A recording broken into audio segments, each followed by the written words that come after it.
আজ আর দুপুরে রান্না করিনি বলতে কালকে রাইস ছিল, মেয়ে এই যে আলু ভাজা দিয়ে খাবে। আর আমি করে নিয়েছি একটা সব রকম সবজি দিয়ে একটা ওটসের রুটি, মানে চিলা বলে যেটাকে।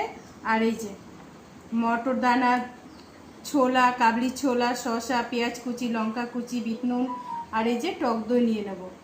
টক দই দিয়ে এটাকে মাখবো, মেখে আজ দুপুরে এটাই খাবো। সামনে পুজো, একটু চেষ্টা করছি যদি একটু হতে পারি। তার জন্য আজকে দুপুরে আর ভাত খাবো না, রাতেও ভাত খাবো না। রাতে কি খাই পরে দেখবো। তো এখন দুপুরে এটাই খাবো। আর মেয়ে খাবে আলু ভাজা আর রাইস। যেহেতু কালকে চিকেন শেষ হয়ে গেছিলো, তা বললো মা আলু ভাজা করে দাও, আমি আলু ভাজা দিয়েই খেয়ে নেবো। আর ছেলে বাড়িতে নেই, ওই জন্য আজকে আর একদম রান্নার চাপ নেই। তো আজকে দুপুরে এটা খেয়ে নেবো, রাতে দেখা যাক কি করে খাই।